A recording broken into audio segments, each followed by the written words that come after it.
What we've learned is again, being focused on what type of customer we're trying to win, where there's a very, very good fit. So it comes back to what I was saying earlier about services versus products. With a service, you're almost trying to win anyone and then find out what they want and then build what they want. And that's fine. That's how that works.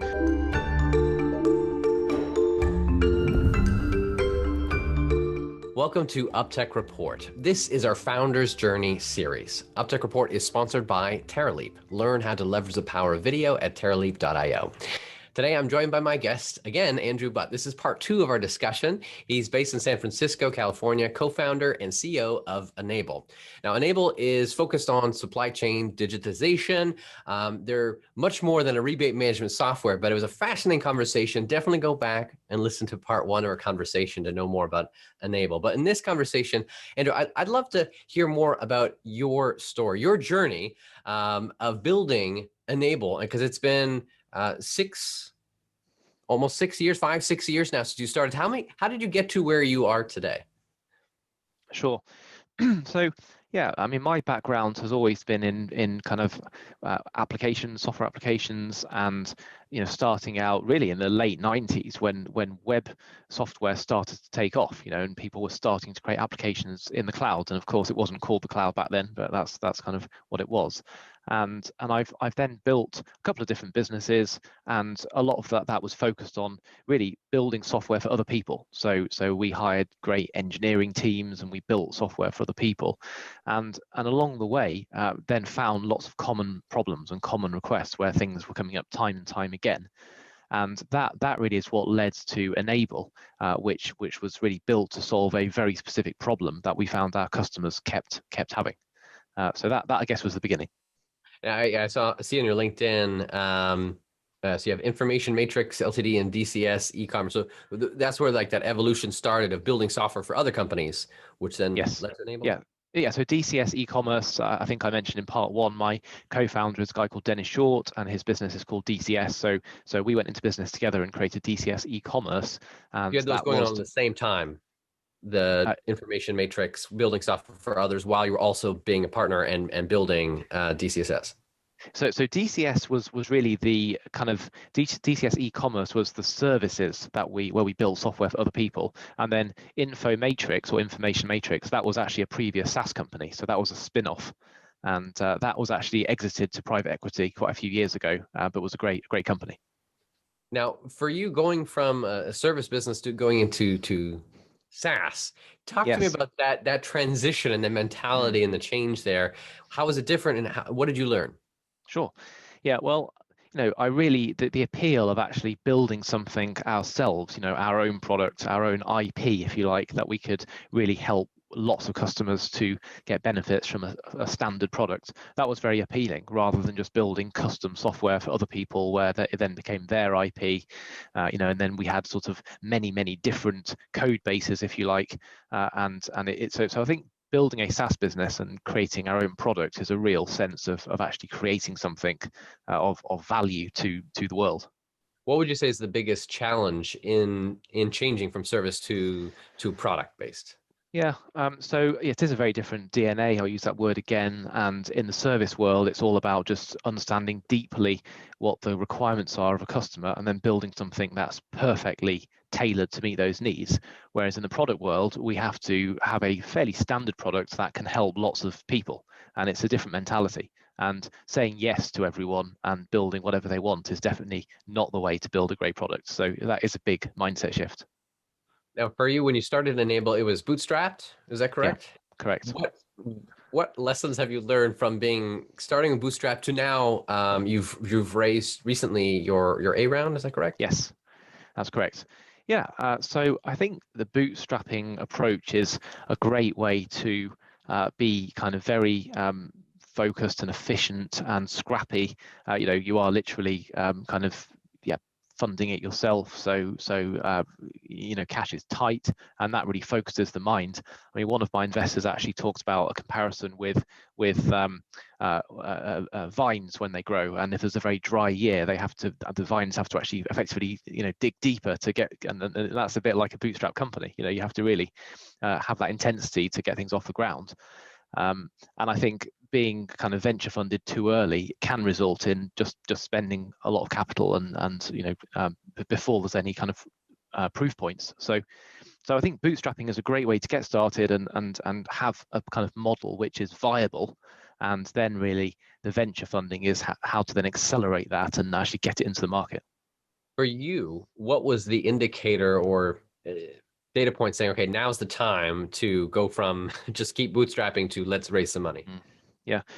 But I think I realized that we had something really good in terms of the market needs, the problem in the market, the opportunity, and the product that we had developed. And in order for us to kind of be the number one in that space, we had to go fast. And so we were kind of going quite slowly and quite cautiously to prove that out. But once we'd got, say, 20 customers, 20 separate customers who were all very happy and it was working very well, then I realized I could just keep going and take another sort of 2 years or whatever to get another 20 customers. But to really make this happen, we would need to go faster, and that would require a lot more funding than we could provide ourselves. So that was the point, really. Was this the first company that you personally went out and got funding for? Yes, it was. Yeah. What was one of the lessons learned in that endeavor? Yeah. Well, I think it's just like anything, really. You learn, you do something for the first time, and it's a learning curve, and often it can seem daunting and difficult. And then once you've actually done it, then it starts to become, it's actually, you sort of demystify it, and it's not necessarily that complex. I think lots of things really that I would say came out of that. Just having real laser focus on what we're trying to do, where we're trying to get to, and what our requirements are, and being very clear on that, what our timescales are, and being very deliberate. So yeah, we are raising funding for this reason, and this is when we're doing it. This is how much we're raising, and this is what we're going to get it done by. Was important rather than kind of being, it's just important to be very committed to it. How long from the decision saying let's go get funding to you got it? How long was that period for you? Yeah, so I kind of decided, really, let me get this right. I decided kind of in late 20 let's call it 2019. I decided that we this was the route forward. We wanted to do this, but I also knew we weren't ready. There were things we had to do, and I looked at what the kind of benchmarks were for, say, Series A funding, what sort of growth rate we needed and what kind of size we needed to be and that type of thing. And so it took us a few months then of focusing the whole team and really hitting those metrics.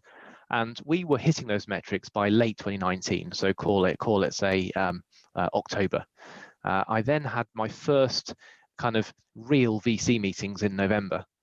So I during that previous 6-month period, I had some conversations, but we were not fundraising. We were purely just exploring.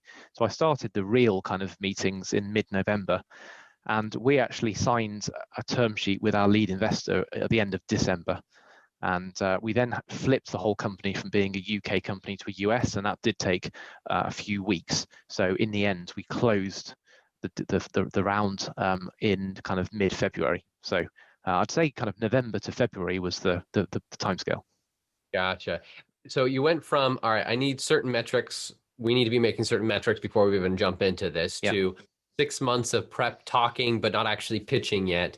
And then from 3-4 months or so to actually raise, and it's acquired, and you're good to go. Yeah, and I think we could have raised earlier. So I wasn't saying we must do all these things in order to have any chance of raising investment, but I kind of just decided based on. How did you come up with the metrics? How did you decide, like, all right, these are the benchmarks that I know that will be good to start raising then? Yeah, I just looked at, there's so much benchmarking information available, publicly, but I also spoke to other CEOs and really felt that, we wanted to be, so for example, the wisdom used to be, you need to be at $1 million of ARR and you need to be tripling year on year. That's what you need. And there were things like that, and a few other metrics as well. And we were further along than that, by the way. But I just kind of looked at what the upper quartile of Series A funded companies were doing and decided that's what I wanted to do. Now, building a team is the next fun challenge. How big is the team now? So today we are around 130 people. 130 people. What would you say Yeah. is the common mistake someone could make in building and hiring and in building a team? Well, I think a mistake is to not set a very high standard and keep the bar very high on people that you're bringing in. So when things are getting very busy and there's lots of demand, it's easy to kind of just almost hire anyone. And I found it's been very important to take our time and make sure we're bringing the right people in. That would be one clear lesson.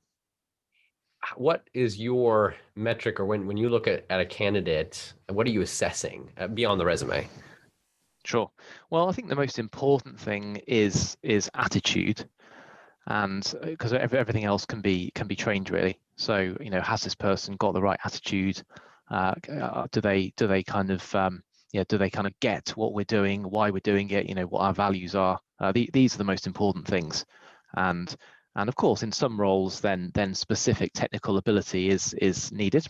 Sometimes, but often not. It's often, and we've had a lot of success in hiring people who are quite junior, who haven't had particular skills or technical ability, but have the right attitude and have been able to learn and been very successful.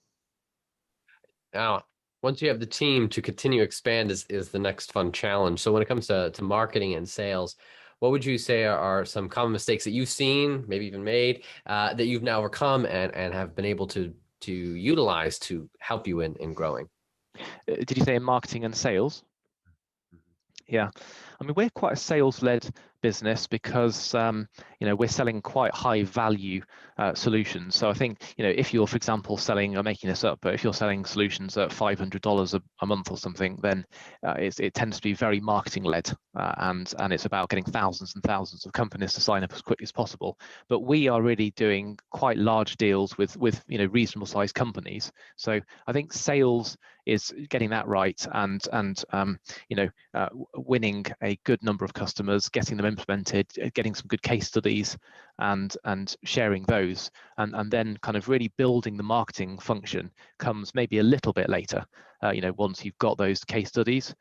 So I think we over the last probably 12 months, certainly 12 months, we've gone from having a very small sales team in the UK and no marketing really, or very, like one person maybe, to now having a really good size US and Canadian sales team, and also a marketing team that we're building as well. What's your percentage of your 130 people or so that are sales and marketing? Yeah. Or just So sales, let's get this right. So sales was be approaching about 45, I would say, and marketing is probably, say, 6 people on top of that, maybe a bit more. So call it 50 in sales and marketing. And wow.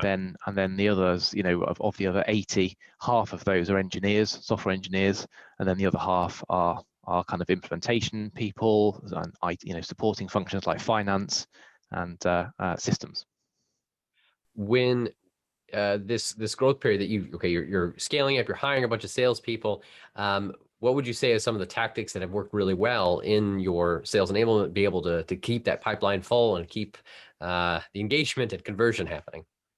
Of people coming in, or do you mean like as a talent Uh, or opportunities, actual kind of sales let's opportunities? let's actually look at the sales opportunities for a second. So being able, and Yeah, it comes into managing the sales team, that mm, actual acquisitions or proper conversions are happening. But have yeah. you found, and this maybe just comes to the talent of the right sales leader to lead the whole team, but what kind of tactics have you seen work well in your environment? Sure. Okay. So I think for us, what we've learned is again being focused on what type of customer we're trying to win, where there's a very, very good fit. So it comes back to what I was saying earlier about services versus products. With a service, you're almost trying to win anyone and then find out what they want and then build what they want, and that's fine. That's how that works. But with a product, being as kind of focused and narrow as possible, and then finding kind of where there's a great fit, and that requires pipeline velocity. So you need to talk to a lot of people, and you qualify out a lot of people, but then what you have left are the ones that fit very, very strongly. So that's been something to really shift the mindset from being services to a product company. and that velocity has definitely helped. Just the whole discipline of and tracking and measuring that, and having clear goals on a weekly basis of what we're looking for at different sales stages, and what level of velocity we're looking for is a really, really important discipline. What have you used to make sure your velocities there, the pipeline is enough so you can talk to enough people in your target market? Have you found any good tactics there? Yeah, so I think we do the fairly traditional thing. So we've got a great BDR team who are doing a lot of outreach. We've had some good success with organic search on Google. So we get quite a lot of inbound inquiries where we're using, paid acquisition on AdWords, LinkedIn, other things. So all of that. We're also doing quite well with some kind of recommendations and referrals, because I mentioned earlier, our customers sign up for our products and then they invite their trading partners to use the product. Okay. And I mentioned the 40,000 organizations. So they then all come into contact with us, and there's a kind of process Network for them to, exactly. So we're only really starting to realize how that can work, but it is generating velocity. Did you have that in mindset already, that the network effect of them inviting other people would actually be a great scaling tool, or did that just happen? So I think right at the beginning we hadn't thought of that, because again we were just this kind of financial calculator tool. That's where we started. But then we quite quickly moved into that commercial negotiation side, where our customers were inviting their partners in, and we then realized. But I think a big breakthrough for us was we used to have a separate kind of portal that each of our customers would deploy, and then their trading partners would log into their own private portal. What we moved to is a model where there's just one portal, and that is enable.com, and then everyone logs into that, and you get huge crossover where one trading partner supplies lots of our customers, and it's all in one place. So that was definitely a breakthrough moment. Powerful. Now, looking forward from here, what do you see as kind of the next challenges you're going to need to overcome to kind of continue that skill, continue that velocity? Sure. Yeah. So we're kind of building our capacity within sales, within customer success, within implementation rapidly, because I really feel we have a big responsibility to get this product out into the market, and we've gone from a very small customer base to a much larger one, but we're still only starting. We're still only a Series A company, and there's so much more we can do. I mentioned 50 verticals, and you said 30 trillion of transactions going through distribution and retail. So we're going to keep expanding the current teams, and I mentioned we're approaching 50 in sales marketing. That will double over the next 12 months, so we'll have 100, and then really kind of getting into this next stage of product-led growth, and that is a whole new sales motion. And again, we'll be investing heavily in R&D and really making that happen. So we will be raising a Series B at some stage to make that happen. So lots of things in the next 12 months to do. For you, Andrew, what gets you really excited? Like, is it the supply chain and digitization? Is it just technology overall? Is it business? Like, what gets you excited? Yeah, well, I was just reacting to the words you're using there. I think business gets me excited, and so as we've said previously, driving profitable growth. This is really good. So we're helping our customers to drive profitable growth with their trading partners. So that gets me excited. And seeing us, drive our business forward and grow our business as well. As our customers are more successful, we become more successful. So that's really exciting. So I think business. I think seeing how we can convert ideas into reality, and then seeing how that reality benefits our customers. That's all hugely satisfying. So those are some of the things that excite me. For the future of retail and distributors, as well as suppliers, especially in this post-pandemic, I'm going to say post, because that's sure. Yeah. What would you predict that is the future? What does it look like where the enablement of technology is going to play a role here? Yeah, sure. So, yeah, I mean, I think so many people have said that things will never be the same again.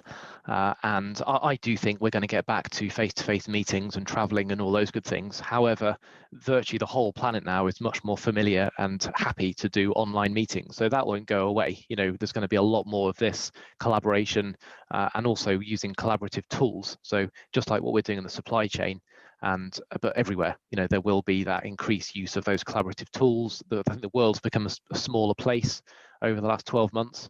And you look at migration to the cloud, and everyone virtually I talk to is somewhere on that journey of moving all of their software to the cloud, but it's still only a small percentage that has been completed. So that it's a huge opportunity ahead. Over the next 5 years, we're just on the tip of the iceberg of what's going to be migrated, and how much business will be transacted online. Just the tip of the iceberg of what will happen with this digitization of the entire world, but it is a small world for sure. Yes. And platforms like yours is going to help further connecting everyone together. So thank you so much, Andew, for sharing your insights on this journey that you've been on. And it's, as you said, it's just started. There's still a lot to still come. For those that want to learn more about Enable, definitely listen to part 1 of our discussion on uptechreport.com, or you can also go to enable.com and you can get a free trial, be able to take it for a spin of their platform. Thanks again for your time, Andew. It's good to have you on. Great, thank you for having me, Alexander. Absolutely, and we'll see you all on the next. Have you seen a company using AI, machine learning, or other technology to transform the way we live, work, and do business? Go to uptechreport.com and let us know.